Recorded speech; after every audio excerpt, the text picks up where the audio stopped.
Hit the Linux 101 and Intro to Cyber Range workshop here. Let's go ahead and let's fire up our cyber ranges. So I'm going to kind of go here. What I would like from y'all is here we go.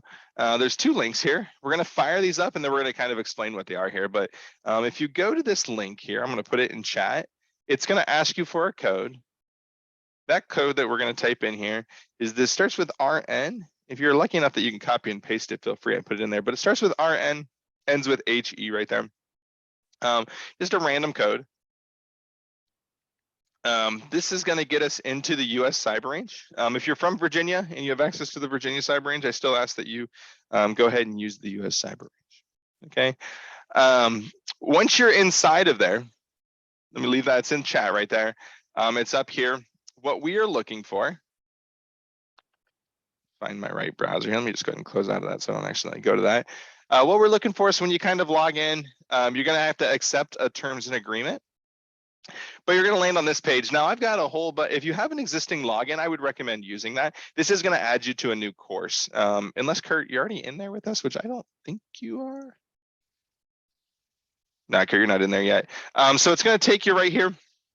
You should only see the one course. It's going to be called cyber.org October PD environment. You will have access to this for the rest of October.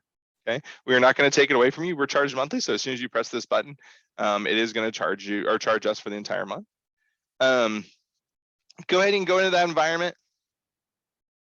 Notice I have a whole bunch of other stuff here. Ben, what are you? Canyons School. There he is. There's Ben's class right there. So he kind of sees that one. He's going to see the cyber.org October PD environment as well. Sarah Putterman, who we do a lot of workshops with, there's her class. She's up in Pennsylvania. But a lot of good stuff here. This is just teachers that have won tech grants from us, and we kind of control them here, their classroom settings. But we are here, so go ahead and click into your environment. Once you do it, click into it. It'll be the cyber.org PD environment. You're only going to see one environment down here. It's a brand new environment. We just finished with US Cyber Range. They're going to be replacing ours on the thing. So actually the one Ben's using with his class is a little outdated. This is going to be the newer one, which he'll have replace it here soon. But click into that class right there, or I'm sorry, the environment. And what we're looking for is this right here, this cyber.org cybersecurity environment 5.1. And you're going to see a button down here that looks like a power button. All you should see is the power button. Go ahead and click that power button, and that's going to start firing up our ranges. Okay. If you would like to see what a teacher view looks like, I'm the teacher here. You can kind of see my screen right now. Is if I scroll down, I can kind of see everybody in the class here. And I should be seeing everybody click those power buttons right now. So are we having a little trouble getting to the power buttons? Maybe I'll refresh this and see what the page looks like. There we go. Now I see them firing up. Okay. So get to there, click the power button.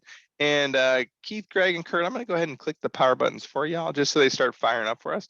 But we're looking for the screen. You're going to see something that says starting and whatnot here. There is a description for the environment. Feel free to read through it. It's a pretty powerful one. A lot of good things here. Notice it's a 2 virtual machine environment. Yes, it is a lot of attack and defense style training. It's going to contain a Kali Linux as well as a vulnerable target Windows 7. A CIDR block of 20 networks, so it's going to start with 10.1. We're going to have random IP addresses with them. Proxy web access, so we're going to go through a squid server, to kind of get any web traffic outside. There are some predefined pen testing labs. We're doing other things. You can do some network scanning, different things like that. This is an older version of Windows. It is Windows 7, and there's reasons for that. Basically, the reasons for Windows 7 here, so we get asked this often. We have 2 main reasons. The first one is we are not trying to teach these kids how to hack.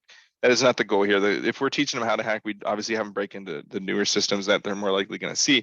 But the goal is not to teach them how to hack. The goal is to teach them how these attacks work and then how they can defend against it. So they get to see it from the malicious actor side of how these attacks work. And then from the victim side, because they play both roles here, they're able to see how to defend against them. Okay. One of the main purposes of our course is it is aligned to the Security Plus. By all means, your kids do not have to take the Security Plus at the end of this course, but it is aligned to that. And so they have to understand how these different things work, like an on-path attack or something like that, how they work. So we walk them through and kind of show how those work. And then they have to know how to defend against them. The defense stays the same no matter what system you're kind of using against there. So we kind of show them that. The other reason is if we were about to go into a high school classroom and show a bunch, basically a whole class of high school juniors and sophomores and seniors how to break into a Windows 10 11 system. I'm pretty sure most IT departments would not let us do that in their class because those are the machines they're using in their classroom. So we stick with Windows 7, the kind of outdated that the kids aren't able to do damage to their school. Yeah. All right. Another nice thing is Windows 7 is legacy, so it's never going to be updated. So whatever attacks work today will work 10 years from now. Vice versa with Windows 10, any holes or anything they find right now, they're still patching and that Defender is updating. So much harder for them to see that. Okay. I do see that some are still initializing. Yeah, like Ben said there in chat, it can take several minutes that first time. Okay. Don't expect you to be an expert on a cyber range yet. We're just kind of getting started here with some things. When do I throw the plug of how to get access to a cyber range? Bartles, we doing that now? This is should I say shameless plug? I don't think it's a shameless plug. Hey, yo, thank you, T. Jones. This is what I look. There was the question in chat to get me going down that route. All right, we are using the US Cyber Range. All right. Is it something you have to pay for, and how much is it? Great question. That was just my leading question that I was looking for. All right, so is this something we have to pay for, and how much is it? So Ben says mucho. It is not cheap. Okay, this range that we are using right now, every one of the environments that we just fired up is going to cost us at cyber.org $14 for the month of October to use. Okay, you can use as much as you want, as little as you want. We had to work with the US Cyber Range to get a flat rate. In the past, it was somewhere from $12 to $17, sometimes even more than that per environment. If we were to put a second environment on it, it would double the cost right then. And so it becomes very costly for high school.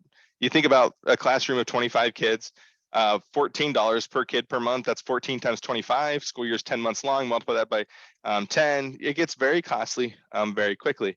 But Bartles and I and a team of other people here at cyber.org have been working for the past, Bartles, it's been almost a year now. Is it over a year? It's been over a year now. We've been working on a project to build a cyber range that is affordable to all schools across the country. Our goal was less than $1 per kid per month. And our range actually launches in 12 days on October 15th. And the price of our range is actually going to be the whopping $0 per kid per month. So we're going to be able to offer it for free thanks to the federal government. CISA is going to be able to fund it to where every kid across the country is able to access this range for free. What's nice about our range too is it's going to be the same exact environment right here. Okay, with the environment that we're using today, this Kali Linux and a Windows 7, our range is going to be 2 virtual machines that they can access, a Kali Linux machine and a Windows 7 machine. So it's going to be the same environment that we're in today is what ours is going to work off of. So we are going to pilot on October 15th. If you would like access to that pilot, there's a little side note to this, and we are recording. I probably shouldn't say this out loud, but we're accepting everybody into the pilot, okay, no matter how many we get here. So if you would like to have your classroom as a pilot and be in on it, October 15th, we are launch. Shoot me an email. I will add you to that pilot. We're launching next Friday. The 14th is technically when it's going live. We're still saying the 15th, which is a Saturday. But yeah, don't put it in chat there, Joe. Shoot me an email. I'll add you to the pilot, and we'll go from there. So it is a pilot off the start. It should work. I mean, obviously there's going to be some bugs off the start. And then January 1st is the official launch of when the range goes live out of pilot. So Ben has his advent calendar ticking down the dates. But yeah, October 15th, we were hoping for the beginning of the school year. The way the funding worked, Louisiana paid for the development. The federal government is going to take it from there. So our emails are right here if y'all would like those. And I'm pretty sure I can copy and paste this into chat. Yeah, it's not going to let me copy and paste, really. Copy. Nope, it's not going to let me copy and paste. No, there we go. All right, yeah, you can do Joseph, but joe.mcadam works as well. But shoot us an email. Specifically, I guess me right there, I'm the one keeping track of the pilot teachers, and we'll add you to that. So, all right, so there, I finally got to put my shameless plug of our range going live. We're pretty excited about it. We've been working hard for it, so we're just glad to be able to provide a range for cheaper to teachers across the country. So going with this, going down the line. So where are we here? We have our environments launched up. If you ever have any questions, Dave, you have our emails. Make sure we all have access to the cybersecurity course on Canvas. And if we want to follow along, we're going to be running through the Linux 101 lab, and that aligns with lesson 4.1.2. So to get to Canvas, let me type this in the chat here. That's going to be cyber.instructure.com. Everybody should have gotten access prior. So that's cyber.instructure.com. I did that very quick, but this is my dashboard. But that's cyber.instructure.com. This is where all of our content is hosted. One of the most popular questions we get is, can I add my students to this Canvas course to add them? No, that's not how we run our Canvas. We run our Canvas as us at cyber.org. We are the teachers. All the teachers across the country are the students. So you get access to our Canvas. You can go download and take everything and implement it any way you went from there. We give it the content to you. We don't care how you implement it in your classroom. Okay, we give you the content, which I'm going to kind of walk through here in a second. Okay. But go ahead, log into cyber.instructure.com. We're going to be working off of the course that's just called cybersecurity. Okay. Just called cybersecurity.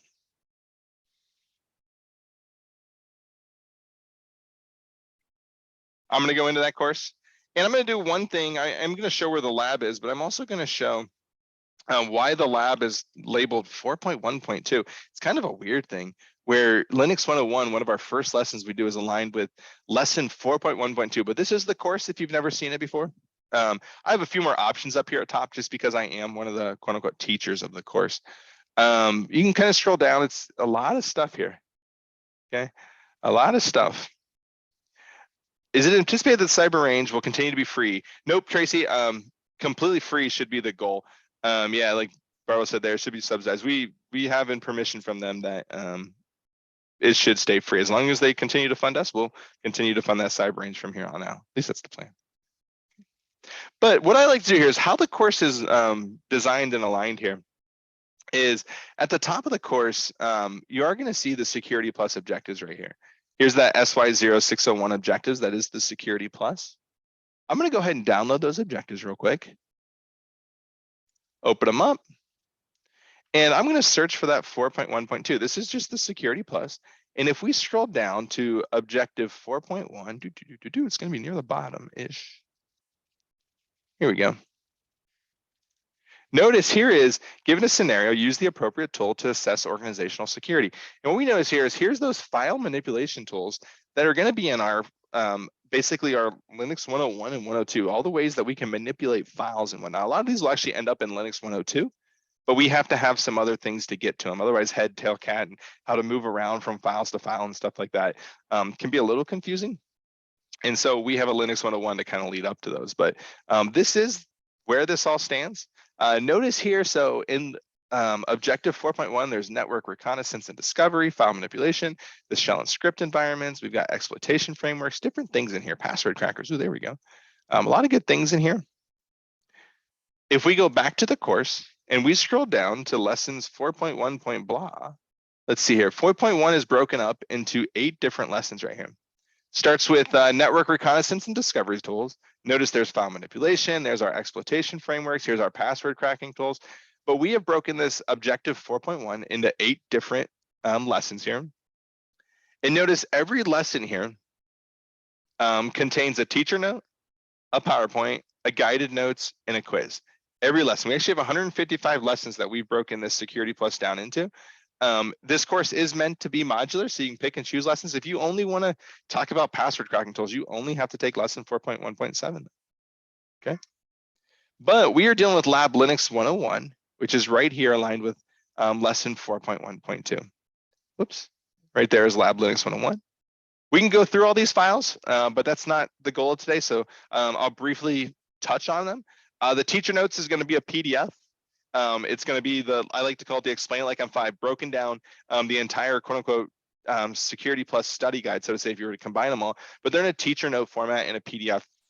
It's really up to you. Most people we know that use this course actually end up giving those teacher notes to the kids. Just because they're called teacher notes does not mean you don't have to give them to the kids. We've got a PowerPoint. This is going to be a condensed version of the teacher notes in a PowerPoint format. They're meant to go hand in hand. If you hate PowerPoints, by all means, do not use PowerPoints. If you love PowerPoints, by all means, use the PowerPoint. Guided notes, these are going to be leading short-ended response questions for the kids that also go hand in hand with the teacher notes and PowerPoint. So they lead towards those answers. A lot of teachers will just give this to the kids as homework, so they go research the stuff and you don't have to kind of have a lesson over it. They research the guided notes to kind of understand file manipulation tools. There's an answer key for that. Really up to you if you want to give it to the kids that they fill out while you're going over the lesson. That's another way as well. And then finally, there's a quiz. These are in multiple choice format. They average about 10 questions. So if you think about 155 lessons, 10 questions. You got about 1,550 different questions there that you can use as a spot check. You can use as a, what are we going with here? Borrow unit exam, whatever you'd like to do right there. Those are there for you. The other two resources in this third column, which do not go with every lesson, is going to be these labs and case studies. The case study is going to be a real world article. We shoot for gray area of getting the kids thinking about things, getting into debate style stuff. But we are going to focus on a lab today, that lab Linux 101. And so I'm going to go ahead and download that lab. And I'm going to have it open. I don't know why, because Bartles is going to be the one taking you through the lab. But I'm going to open it up. Here is the lab Linux 101. But before I pass it off to Bartles, let's go through some things here. So why Linux? I'm going to quickly go over this because we do have that tool here before I get to kind of showing the breakdown of the kind of cyber range here. A lot of tools are free. It is open source. A lot of people like say, hey, yeah, you are in the driver's seat. You get to do what you want. Windows kind of locks down all that we can do. Kind of tools are always paid for, so we get a lot of free tools here. But we actually use Kali because it has a lot of tools in the kind of pen testing world already pre-installed on this version or distro of Linux here. Okay, I think a lot of the kids are familiar with the Mac operating systems and the Windows operating system. Well, Linux is that third one. There's a lot of different flavors of it. And Kali is one of those.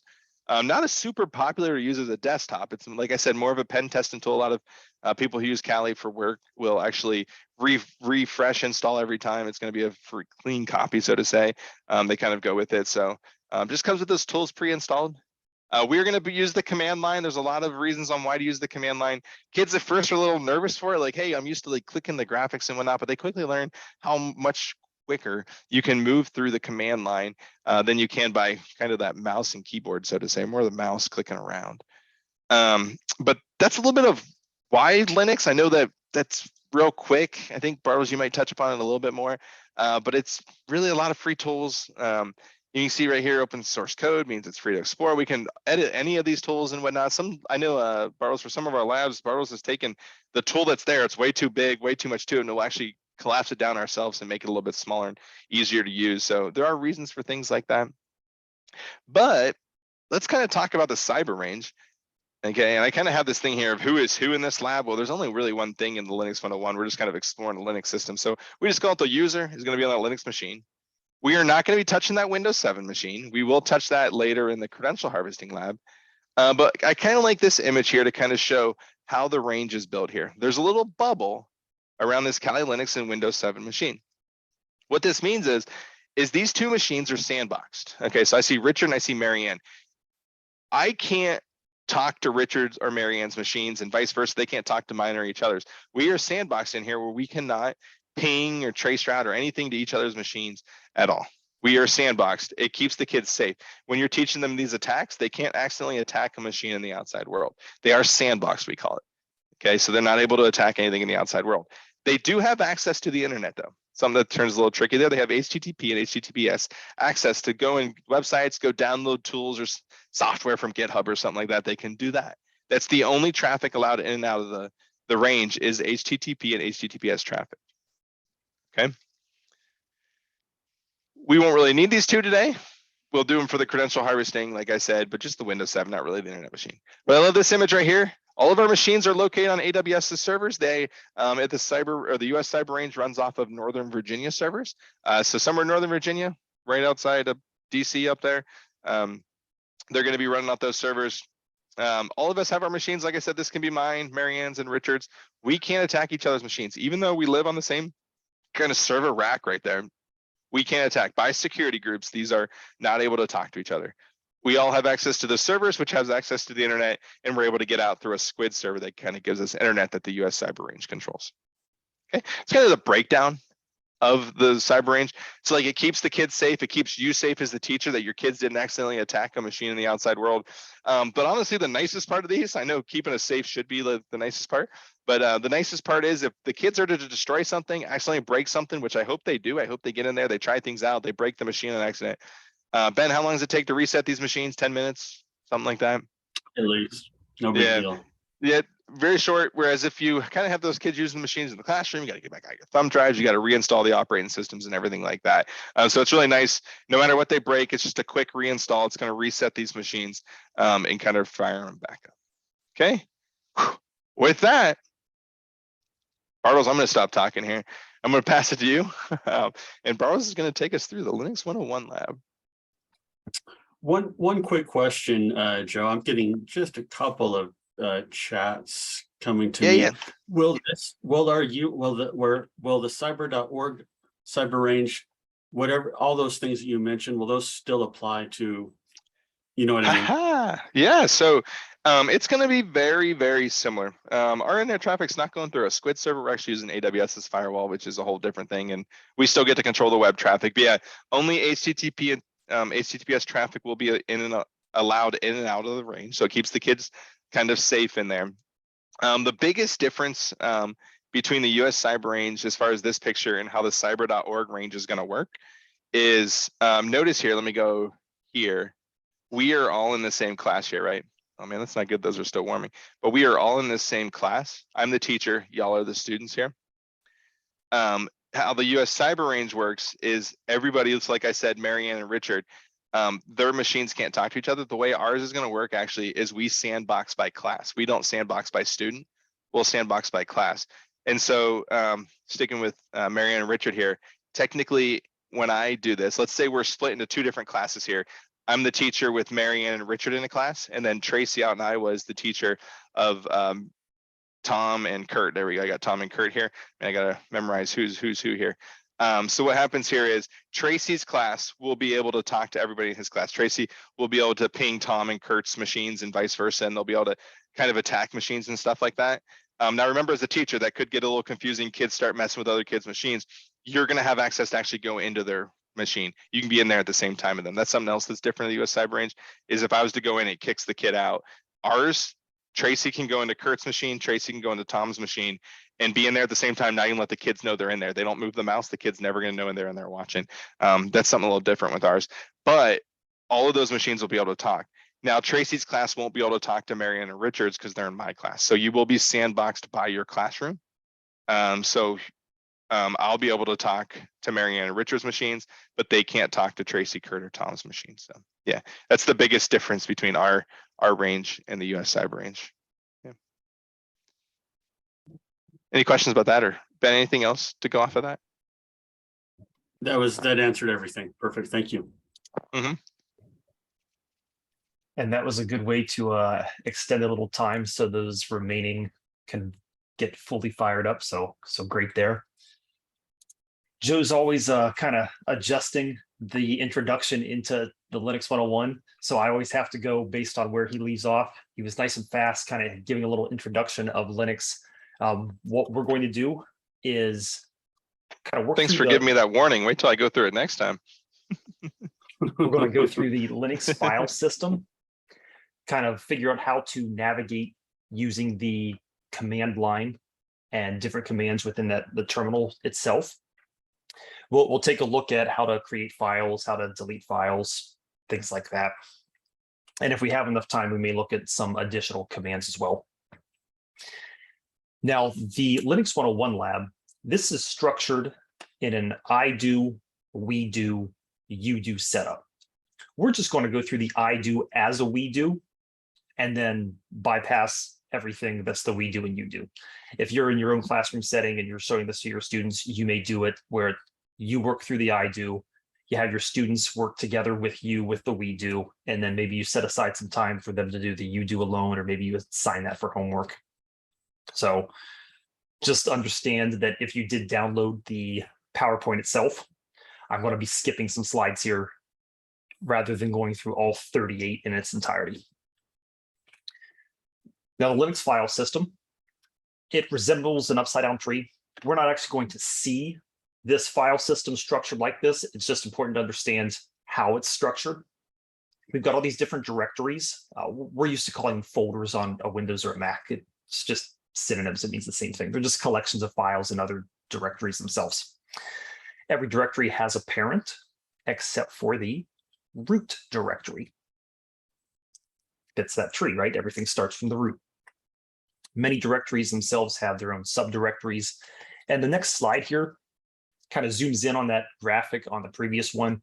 We can see that root. From there, we've got all these subdirectories throughout a lot of the labs that we've written. We'll see some things where we go into this Etsy directory We'll do some things within var. Users a commonly used one. And these others are just structured here in terms of having that whole operating system work. You try to remove some of that, you could really corrupt the system. And this is one thing with Linux. It really lets you in the driver's seat. It's not going to stop you from really doing anything. You want to remove something, it's going to let you. Windows and Mac, they really try to stop you from being able to remove certain things, unless it's, what is that, the sys32, that pesky virus on Windows. If you delete that, it's not a virus, don't delete that, that'll brick your Windows. Same thing with Linux, but it's a lot easier to accidentally delete something because it's not going to try to stop you. Once we launch a terminal, we'll be in this command line here. The command line prompt itself could vary in terms of how it looks. We're using an interface called bash. There are different types of interfaces, different shells. There's just shell itself, Z shell, C shell, K shell. Bash is structured. So we've got this username here, a system name, the current directory that we're located in. We'll see that in a second. And then after that, we've got the ability to input a command, an option, and an argument. The command is a program that does something, and we'll see that. Now, not every command will need an option or an argument.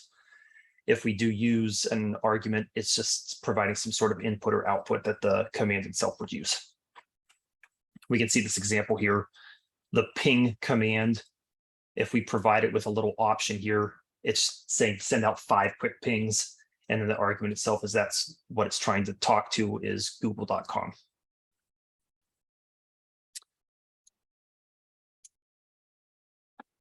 And because I took too long, we can see this is shutting down. So I'm going to need a second to let this stop and then restart it.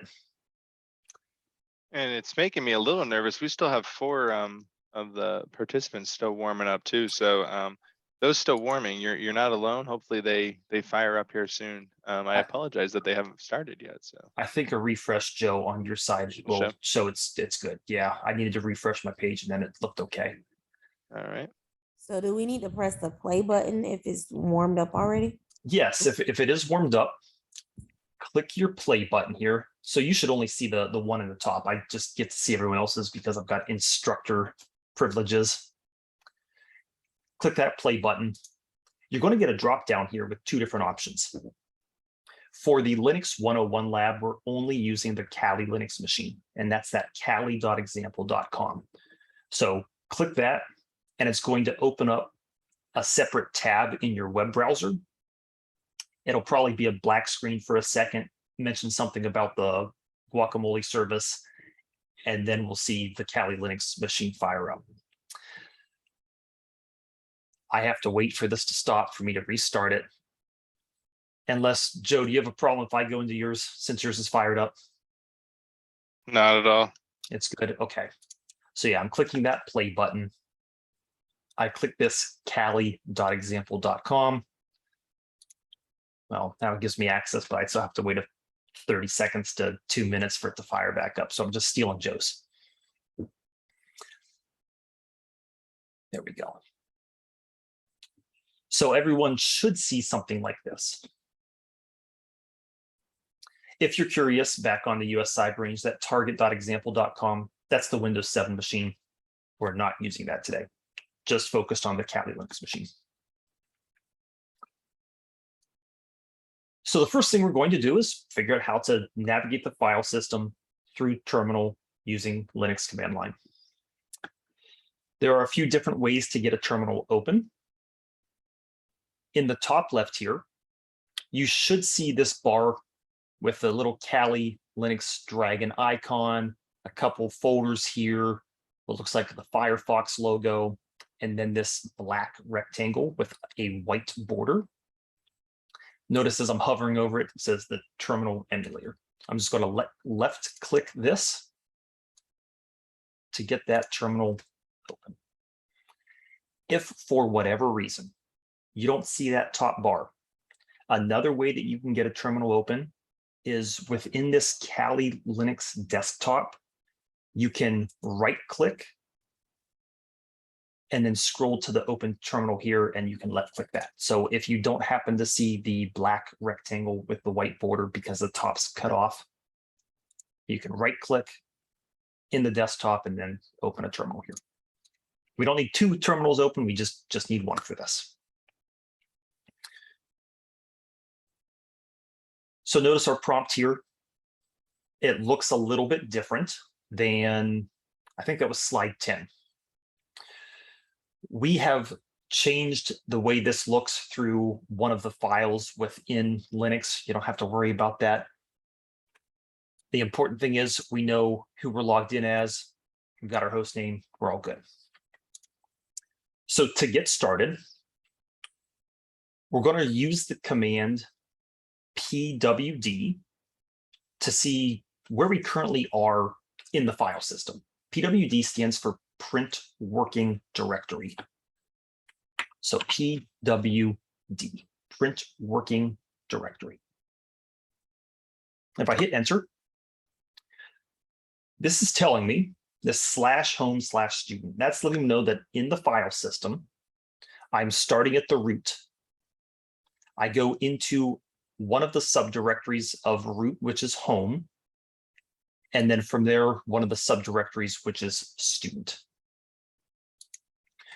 This tilde here, that lets me know that I am in the home directory of the user that I'm logged in as. Since I'm logged in as student, the home directory for student is actually home student. All that's matching up as it should. The next command we can take a look at is a command to list all of the contents that are within a directory. ls, kind of, how's Sarah put that, Joe? Let's see, ls for let's see. So ls for let's see, it's the list command. And with an ls, we see a few things here. Oh, let me get zoomed in. I forgot to do that. I'm sorry for those who may be on smaller screens.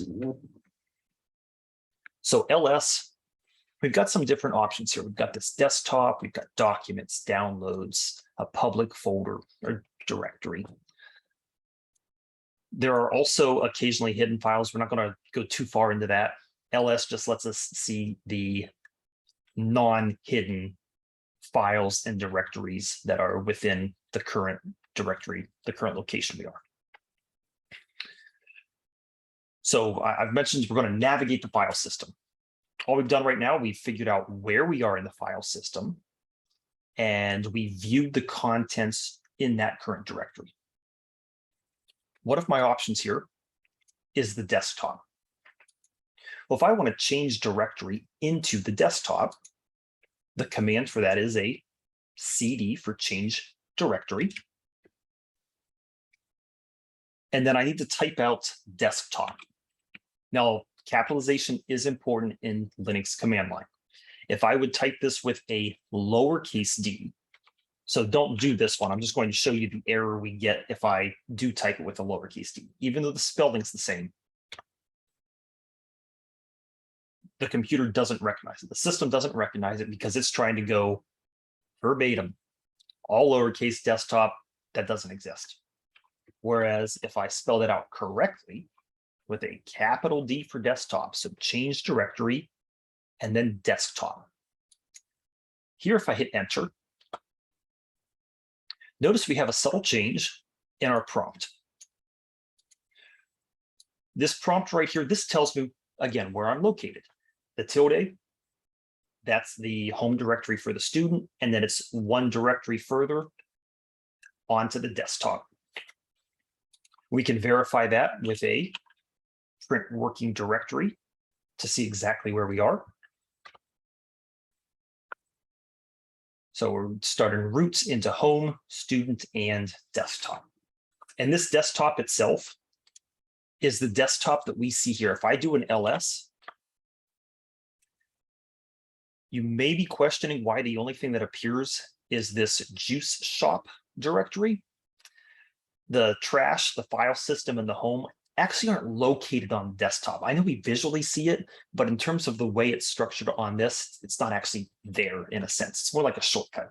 It's not really there, whereas the juice shop directory itself is on the desktop. A little confusing, but that's the way this system is set up.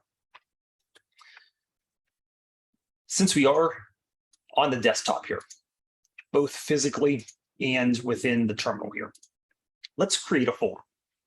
Think about how we do that on a PC or a Mac. If we're on the desktop, we can do a little right click.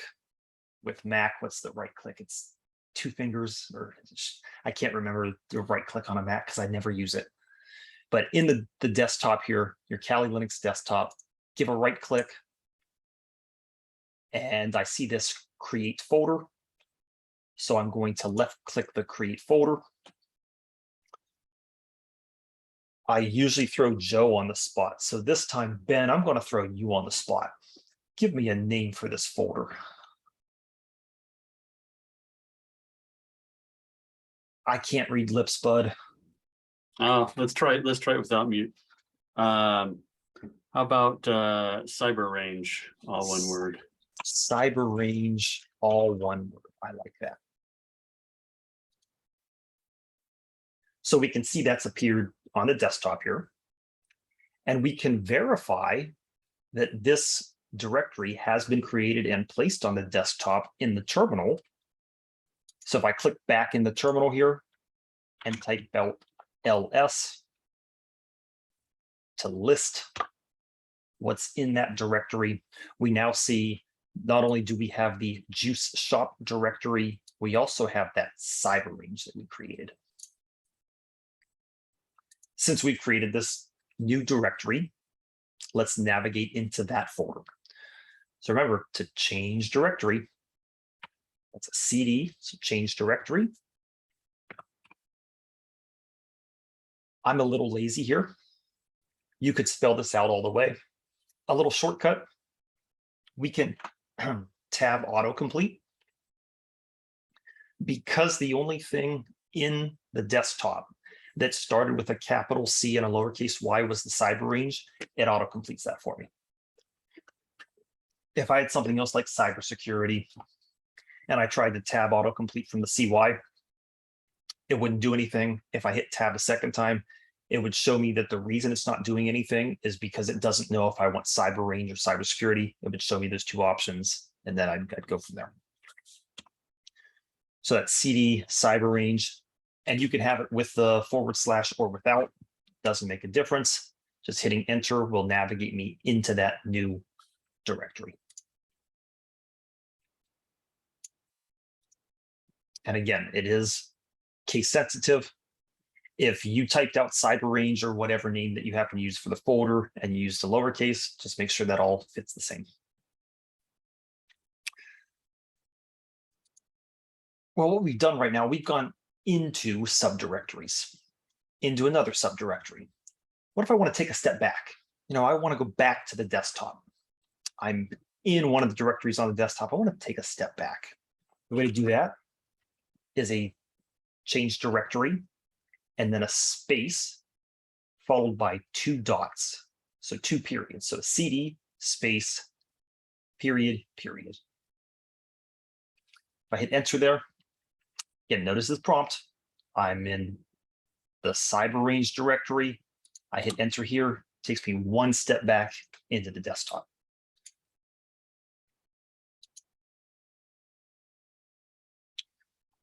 So we've mentioned the root directory a few times. If we want to navigate to the root, very simple way to do that. It's still a change directory, but we have to specify that we want to go to the root itself. And that's just a /. So just a CD / and enter. Very subtle difference between what we start with when we open this terminal versus where we are now. I no longer have that tilde because I'm not in the student's home directory or a subdirectory of that. It's just a / representative of the root directory. If I did an ls just to see what's here, kind of matches up with that picture that was in the PowerPoint itself. There are a lot of different options. we're going to navigate into the Etsy directory. And it is short for etc. It's kind of where we stuffed all the extra things as we were building the system. And I say we, not physically me, but Linus Torvalds, who was the originator of Linux, and everyone who had worked together to build these operating systems, this machine itself, all that software. After they created the boot and home and media and run and all this stuff, it's like, well, where do we stuff all this extra stuff, all the etc. stuff that we still need, but it doesn't really make sense for the other directories, and creating an etc. folder. So cd etc.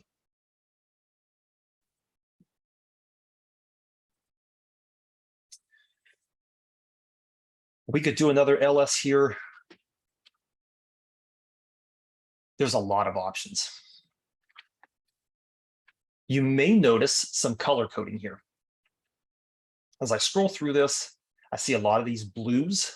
I see some whites. I saw this kind of light greenish color. What's all that mean? The different colors actually let us know what file type each of these are, whether something is like a text file or it's a directory itself. That blue is a directory, so we can navigate into that. This light green, I'm trying to remember what the light green is, because the red would be some sort of compressed file, like a zip file. Remember what light green is, Ben? Is that an executable? I think it's a configuration file.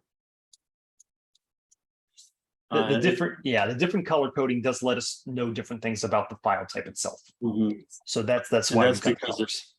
Yeah, and that's more of that's because of Bash. So. That's one of the reasons why I'm a big fan of Bash. Mm-hmm. The color coding is very nice. One of the options, one of the subdirectories of Etsy is the default directory. So I'm just going to do a cd. Let's see if lowercase def tab auto completes to default. There we go. That means the only thing that was a lowercase def within Etsy was default. Hit enter. I know I'm here because I see my /Etsy/default. All right. Let's take 2 steps back to the root. Remember, that's a cd space ... Gets you back 1 step to Etsy, another cd space ... 1 step back to root. We've been moving within the file system itself. We did make one big hop when we went from the desktop to the root, but everything else has just been moving one directory at a time, either within a subdirectory or back 1 step. We can navigate through multiple directories at once if I know the path to that location. So for example, I know that default is a subdirectory of Etsy, so I can get directly there by typing out that path. So cd, because I'm still changing directory, /Etsy/default. Green should be executable. Thank you, Kurt.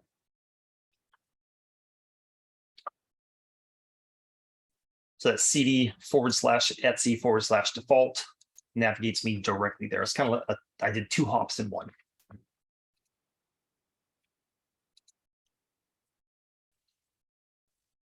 Now, as you get more familiar with the file system itself, you're definitely going to want to be able to navigate multiple directories at once instead of typing it all out one at a time. And it's important to understand the difference between what's known as an absolute path versus a relative path. An absolute path is the path of a file or directory starting from the root directory. So you always start out with that / and build from there. A relative path is a path of a file or directory from the current directory you're located in. So, for example, if I do a cd, so if I just type cd with nothing there and I hit enter, that takes me back to my home directory as the student. And I see that with my tilde. So I'm not at root, I'm at the home directory. On the desktop, we created that cyber range directory. So I could do a CD desktop. I go into desktop and then cyber range. And if I hit enter, that's used a relative path because it was in the student's home directory. It jumped into the desktop, into the cyber range. An absolute path, I would start at root.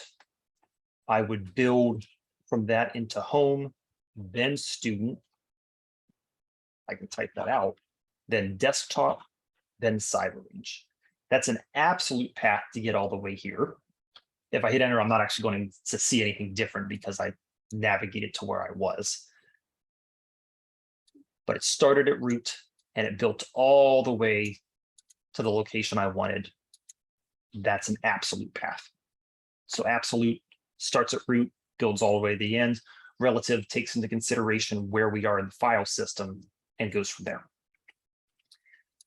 I can't use a relative path to get to that Etsy default from here because Etsy is not a subdirectory of my current location. It's not a directory of cyber range. It's a subdirectory of root. I could only get to that using a relative path right now. Or I'm sorry, an absolute path right now. I could CD to root and then use relative from there, but I'd have to, if I wanted to do it in one, use an absolute path to get to that Etsy default directory.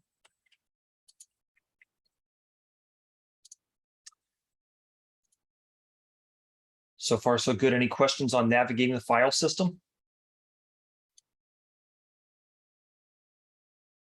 Nothing in chat. Yeah, all good. All good. Okay. So again, if you were following along with the PowerPoint itself, we just talked about the I do portion. Hopefully you were able to follow along. No issues if you weren't. That's why we have this recorded. You can go back and view this at your own pace. But now I'm taking a step forward and going to look at how to actually make directories instead of having to right click on the desktop, because maybe I don't want the directory on the desktop. Maybe I want it somewhere else. How do I do that in terminal? How do I do that with command line? Well, the command to make a directory is an mkdir. You know what? Since I'm in cyber range, let me take a step back. So cd space ... I would like to be in the desktop directory because as I'm making things, as I'm making directories in the terminal, I'd like to still see it appear on the desktop so I know I'm actually doing something. So I got to make directory, so mkdir. I'm going to take the first 3 names that I see in chat. So if anyone wants to provide some directory names, go for it.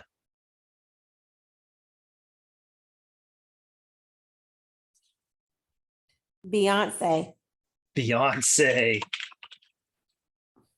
I think there's supposed to be an accent above one of those, but I don't know how to type that in the terminal, so I can at least spell that. And then Greg and Cyclone. There we go. All right. So mkdir Beyonce. Notice as I hit enter, that directory was created. Since we are located in the desktop directory in the terminal, we also visually got to see that placed on the desktop. Then using Greg and Cyclone, if I wanted to make multiple directories at once, I could do that with this same command, just a Greg and a Cyclone. Because you may think, wouldn't this just make one directory with the name Greg space Cyclone? That's not the way that this is written. The system itself understands this as make 2 directories. One is named Greg, one is named Cyclone. There's a way to name it with a space. Again, we're not going to get that complex right now. Just understanding the basics of how to make a directory. And as quick and easy as it was to make a directory, we can also pretty quickly and easily remove directories. Since Beyonce was the one that we created individually, we'll remove this one individually, and then we'll remove Greg and Cyclone together.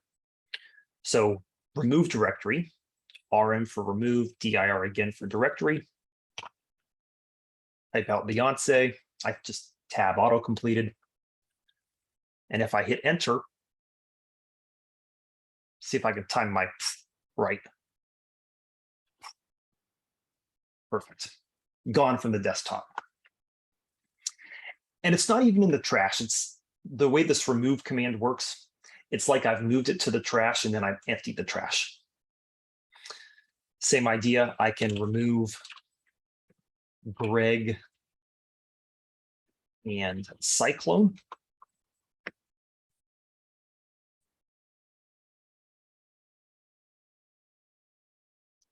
Still that remove directory command.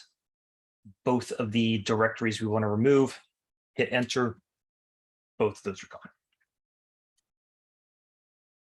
So that's how to make and remove directories. What if we wanted to make a text file? There are a few different ways to do that. We could just start by using a command to open up some sort of text editor that at the same time would be creating this document. But we'll keep it simple. There's a command called touch. We kind of joke like we're touching this into existence. Touch actually has another purpose, which is to adjust the timestamp of the last time the file was edited. I think I'm saying that right. But it can also be used to just create a text file. Let's see. What's another good name? Oh, put myself on the spot here. You know what? My neighbors are cheering because apparently the Dallas Cowboys are 4-0. Even though I live in Arlington, Texas, my home team's Cleveland Browns. Grew up in Ohio, but I'll be thoughtful of my neighbors. I'll touch into existence a Cowboys text document. So touch Cowboys. And notice the icon here looks a little different, right? It's not the directory. It's not the folder icon. It now kind of looks like a little piece of paper with a folder in it. It's because it's created a text document itself. If I want to edit this, one of those options is what's called the Nano Editor. The command to open up something with the Nano Editor is just Nano, and then the name of the document itself. So in this case, Cowboys. So Nano Cowboys. Nano Cowboys. And if I hit enter, I'm still in the terminal, but it's now opened up the Nano Editor. The terminal's kind of functioning in the background with all those commands there. Let's see, somehow we're 4-0.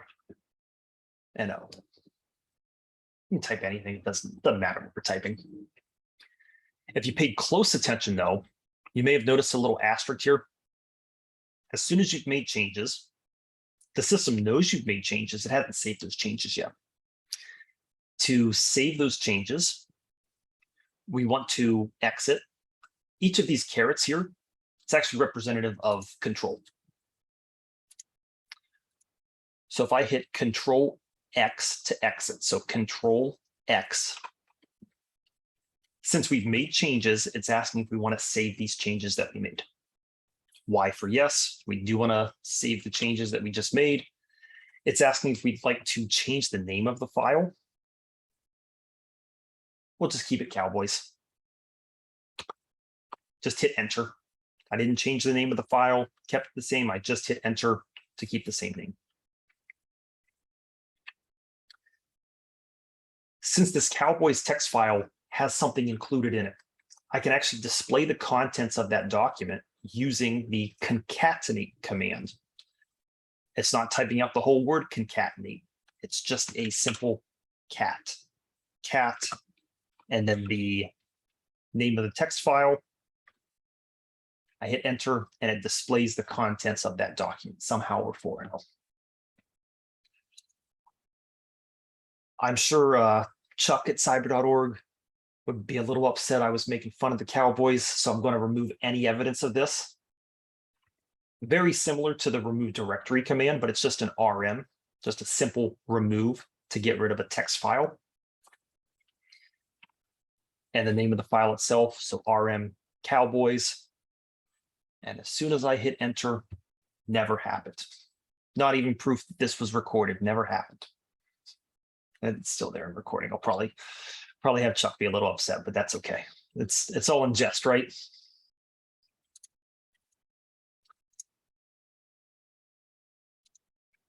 One quick command from here, because we've been doing a lot. We see all these different inputs here. If I run a clear, here's my screen here. Now the Linux 101 lab itself, that PowerPoint, it still has a handful of additional commands here. Let me see if there's any that are really worth delving into. Yeah, there are a couple. There's this head and tail. We'll look at these two commands and then we'll pass it over to Joe for a quick showcase of our credential harvesting lab. We're on the desktop. A slightly longer command here. This git clone https /github.com/cyber-org/documents. So type out that whole thing, that git clone, and then the https://github.com/cyber-org/documents. Joe has copy and pasted that in there. If you do want to copy and paste this into the US cyber range, it's not something where you can use Control-V, but you could do a right click and paste in the US cyber range. So Control-V won't work, but a right click and paste will work for you. Navigating into that documents directory that was just downloaded with the CD documents. We have a few things here, ls, just to see what's there. The Great Gatsby's there. We could run cat, right, to concatenate the entire thing. It's gigantic, right? And I don't want to scroll through all that. That's what these last two things are for, the head and the tail. The head command gives us just like the header. It's the first 10 lines of a file. So head gatsby.txt. Again, head gatsby.txt. Just the first 10 lines there. And similarly, using the tail command, just list the last 10 lines of the file. So tail Gatsby. It might look a little odd because of the screen wrapping. If I would expand that all the way, it's actually only 10 lines. Just gives me the last 10 lines of the file. Any other really important commands you think we should look at, Joe, or would you like me to pass it over to you? Scroll up right quick where you had the git clone thing at the top. Ooh, I that might take a tried to while. paste it and I got an error message like it didn't do it. Let's see. Hopefully there's not too much. Oh, there's too much. Okay. That's okay. That's Hey, git clone. Bartles, you should do my favorite command. CLEAR. Another clear. Yeah, we can do another clear. And then that was git clone https://github.com/cyber-org/documents. Some people put cyber.org. Ah, I messed mine up, eh? Let me see. Joe Okay, does 'cause I make was like, mistakes I every copied now and and then. paste what was in the chat and it didn't work. Yeah, you see my GitHub had git A couple H's there. I'm gonna act like I didn't mess that up and resend it again. Nice catch, Kurt.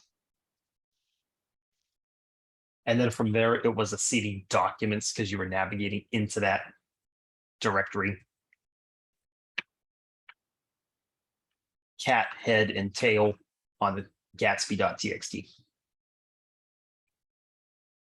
Oh, thanks, Kurt. Hey, I just had a newborn. Today's 1 week old, so I should be forgiven for mistakes. Joe should be a pro at this. All right. So with that, I'm going to pass this back to Joe. Yes, sir. Yeah, and I'm gonna go through quick just to kind of show the power here. No need to go if you want to go back and do this on your own. You'll have the recording. Like I said, you see my screen here, Bartles. Yeah. Okay. I'll send this out of the recording to everybody here tonight. Tomorrow morning, you all get an email from me with the recording. Obviously, any notes, just let me know from there. So, but what I'm going to do here is kind of show how we can use both the Kali and the Windows machine. So I'm going to open up that Kali. It should be the same one that Bartles was just in, because if you recall, his didn't open or start correctly there weirdly at the end. So this is the same one that Bartles was in here.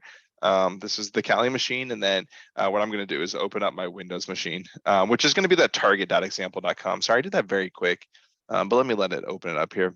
Like I said, go ahead and watch this, but I have my Kali machine in my Windows, and the way I opened up the Windows machine here was back here at the range. When I click that play button, instead of Kali.example.com, this time I click that target.example.com. The US Cyber Range calls it the target just because typically that Windows machine is the target when we're doing these attack and defense style labs. The target, or the one that's being attacked, is typically that Windows 7 machine. Okay, so that opens both of these up. Here's my Windows. It gets a little tricky, we understand, because they both have black backgrounds, but Windows, and on the other one, here's my Kali. What I'm going to do here is I'm going to open a tool called the Social Engineering Toolkit. Actually, let me explain what I'm going to do before I just start typing in random commands. This is going to be the credential harvesting. We're going to attempt to attack that Windows machine, the user that's on the Windows machine. So basically, the Kali user here is going to be the malicious actor, and the Windows user is going to be the victim here in this case. What's happening here is the Kali user is going to basically just start a server that is going to be basically a fake website. We're going to make it look like a Google login page that basically the Windows user is going to go to. They're going to think, hey, it's an actual Google login. I'm going to type in my username, type in my password, and then it's going to come back. And once they type that in, that means that username and password was sent back to that Windows user. I'm sorry, the Kali user. Basically, the Kali user is going to attempt to get the credentials of that Windows 7 user, so harvest the credentials. In the real world, I see Marianne and I see Richard again. Say I send this email out to both of them. My goal is that they both click the link, they both go to this website, and they both enter their username and password in. That's the goal here. We're going to do it very simple. We're not going to really hide it. This is done a lot with social engineering of how do you get the person to actually open up this website and type in their credentials. That becomes the hard part. We're going to show how easy it is to create the actual credential harvesting part. Literally going to be done with a tool called the Social Engineering Toolkit, which toolkit, if I can type. Sometimes you'll hear it called a SET, S-E-T, the Social Engineering Toolkit. And so if I open that up, it does take a minute here. The person who makes this tool, I think David something's his name. He basically is saying, hey, do you agree to this terms and service? Basically, are you not going to use this maliciously? Okay, we're just using it for testing purposes. So I'll say yes. There it is. David Kennedy's the guy who makes it. But it's going to open up this little toolkit where there's a bunch of basically attacks that happen within here. The one that I'm going to use here is going to be a social engineering attack. That's going to be my credential harvesting. It is a social engineering attack. So I'm going to select one and hit enter. The next part should tell me what type of social engineering attack. Here we go. So there's different types. We are going to attack a website. So that website attack vector is number 2. There's a whole bunch of things here. You even got little like Arduinos, little microcontrollers and stuff that you can attack. But we're going to attack a website attack vector here. So I'm going to type a 2 and hit enter. How am I going to do this? Notice there's a bunch of different website attacks that can happen here. Remember, I said credential harvesting. So number 3 is that credential harvester. We could use the templates that are in this tool. We could clone a website, so I could just clone, I don't know, cyber.org and use that. Or we could make our own website. You can do a custom import, but let's just go ahead and use a web template. So I'm going to type number 1 and hit enter. It's asking me what web address do we want to send this back to? That is my Cali IP address. If I wanted to send this to Ben's machine for some reason, I could change this IP address here to his. But since we want it to come back to this Cali machine, all of those credentials that were stolen, I'm going to just leave it as this. I'm going to hit enter. Remember I said we're going to do Google. You can do Java or Twitter.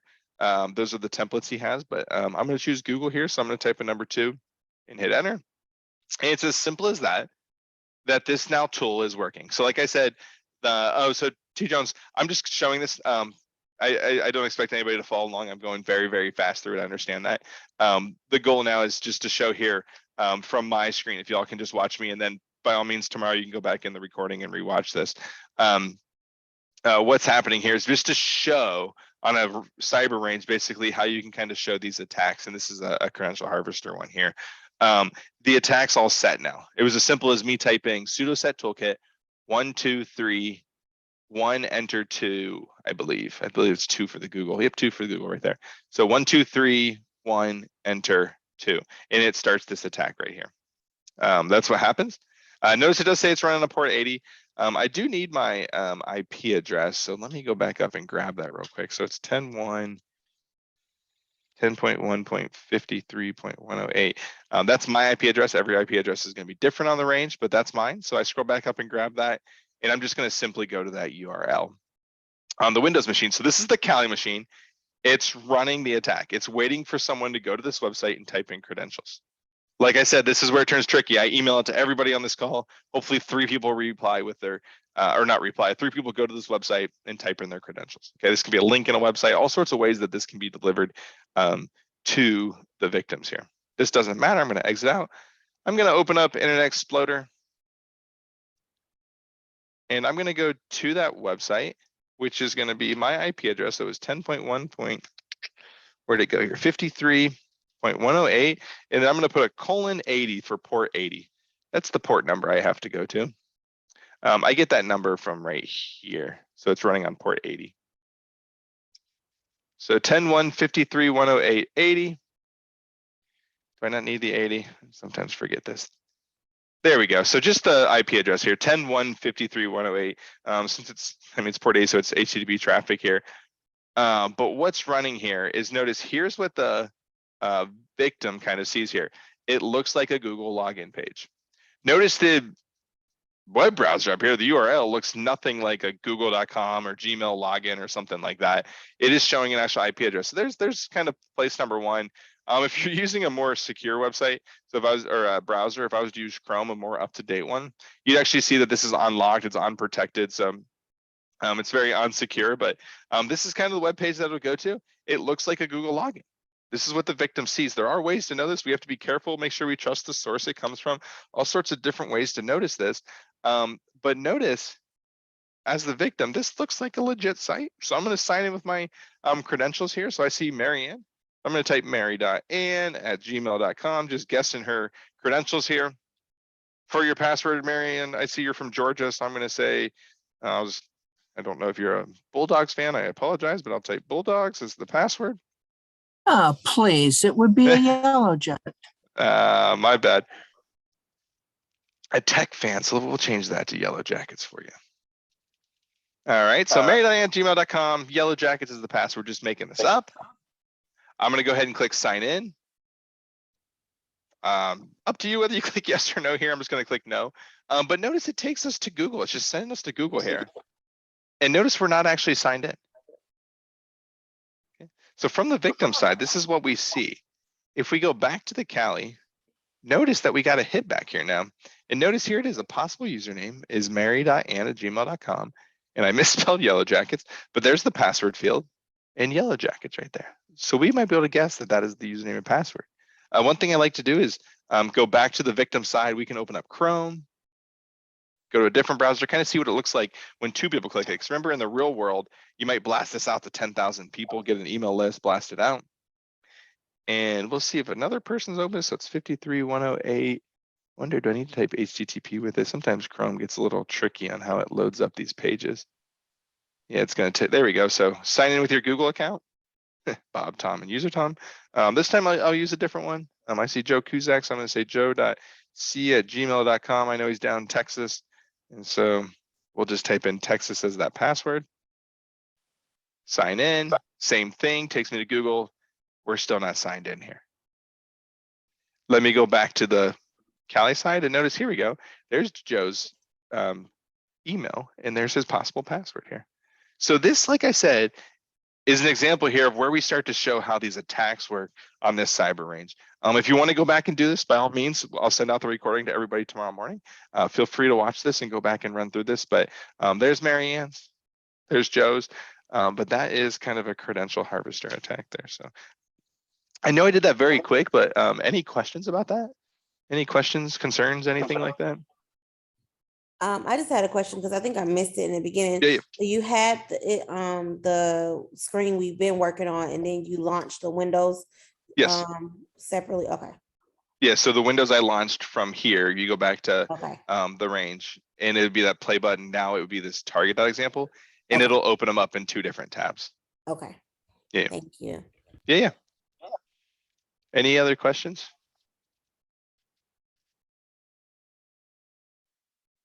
I know I went through that quick. Feel free to try it. If you run into a problem, you have our emails. We're more than happy to help out. Like I said, you have this range until the end of the month, until the end of October. And recall that the cyber.org range goes live on October 15th. We're saying the 15th, that's the day we've been saying for a long time, but technically on the 14th, the Friday, it's going to go live. But I'm going to act like it's the 15th because that's my birthday and I'm getting a cyber range for my birthday. That's going to be my excuse. So there we go. So the 15th is when we're going to act like it's going live. What I need from y'all right now, we're going to hang out for some questions, but a survey for y'all. Come to the workshop tonight. Let me go here. I'll put it into the chat. There we go. Survey. This is how we're able to inform DHS that we're actually, or CISA, that we're actually running these workshops. They are the ones who fund us, allow us to be able to pay for everything, allow us to pay for the cyber.org range. This is a way that we get refunded in our grant proposal. We have to put that we're working with X amount of teachers in the upcoming year. So this is how we prove to them that we work with the teachers. So please fill this out. We'd like to stay refunded. I hope you'd like us to stay refunded so we can continue to provide free resources, but click on that link. Let me go ahead and go to it. I believe you have to know. Here we go. So where's the question here? There's one to kind of know which workshop we're in here. Nope, Ben must have already done it ahead of time. Not you, Ben, a different Ben at our work. They're gonna let me skip forward. If it asks you what, no, it's looking like it's skipping that. Yeah. Okay, that's perfect. So go ahead and go there. Sometimes we have to put what type of workshop it was and how long. It looks like he removed that question because he already knew we were going to do this for tonight. So this is the workshop for tonight. Thanks for hanging out. Like I said, we'll be here for a few minutes if you have any questions. Ben put it in chat there, cyber.org/events, which I think everybody would have signed up for this workshop the same way. This is the kickoff to our fall series. So now until winter break, we'll be going about every other week, running through more and more of these cybersecurity workshops. We'll get tougher and tougher until we get into our Bartles, where we get into those advanced web application attacks and the backdoor series and stuff like that. So we'll get tougher and tougher and into more intense labs. We'll start off slow. I would assume the next one's like passwords and stuff like that. Everybody has the survey already. I'll go ahead and go to cyber.org/events.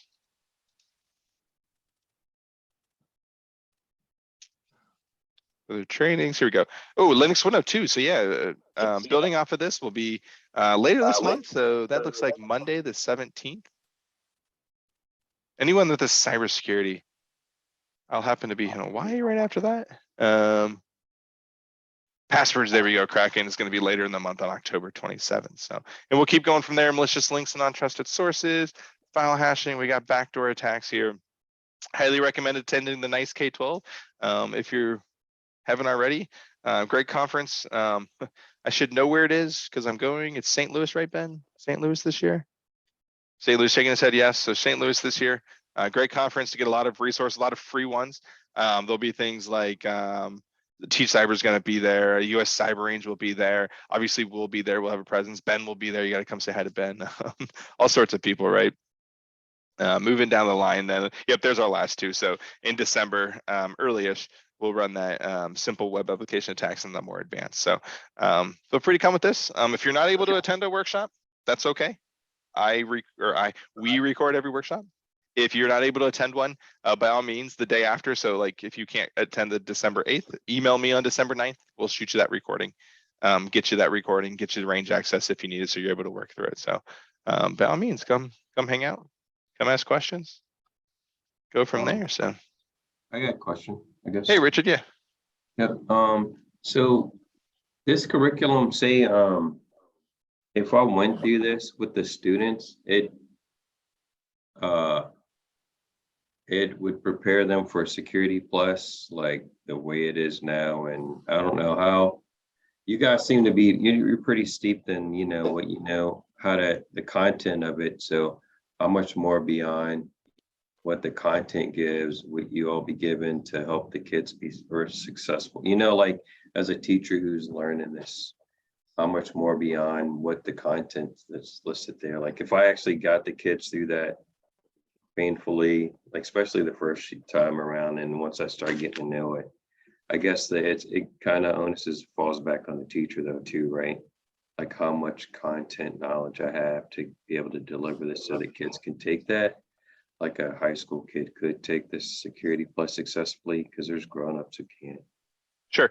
Yeah. And we totally understand. We have some states like try as freshmen, sophomore to get their kids taken. We always think that's crazy because we really push for seniors, because like you're saying, it's tough for a lot of adults. Juniors, seniors is what we really push for. We wrote the teacher notes with the mindset that the teacher knows absolutely nothing. But like you're saying, this content is pretty high level. It's like giving, I'm just going to go crazy here. Barles and I both taught calculus. It's like giving a newbie teacher who doesn't know anything about math and tell them to go teach calculus. At some point, you have to have some background knowledge. So it is a little tough. We do our best when we go through the workshops of the actual content, like passwords. We're going to go into hashing. We're going to go into salting. We're going to explain everything. We do our best with the trainings, but we can't cover all 155 of these lessons without spending basically an entire school year with you as well. So we do our best in the teacher notes to give it like an explain like I'm 5 type of thing. Let me pick on one here. I'm at 251 redundancy. I open up the teacher notes. Going down. So yeah, walking through. Sorry, I'm reading aloud. Sorry, I know y'all can read, but one of the primary goals for a security system is to maintain availability. And one of the ways to do that is to build redundancy and replication into your systems. Blah, blah, blah, huge introduction. We explain what redundancy is. There's 2.5 paragraphs explaining what redundancy is, different ways you can use it. Replication, what is that? We go into RAID. So we do our best to explain it that a teacher knows nothing. But yeah, you're exactly right, Richard, that, it's still going to take that the teacher has some knowledge when walking through this with the kids. So might be a little cheating here, but Ben kind of came from the industry over, so that's a little cheating with him coming into the classroom. But Ben, do you have anything to add to that? Or Yeah, really the curriculum and also those hands-on, they reinforce each other. I've had students just basically use the cyber.org with the range and pass the Security Plus. It does cover everything, all those objectives. There are free practice tests provided by CompTIA that they can take as well. So yeah, and I'm gonna, just because we're talking, I'm gonna stop the recording real quick. There it is.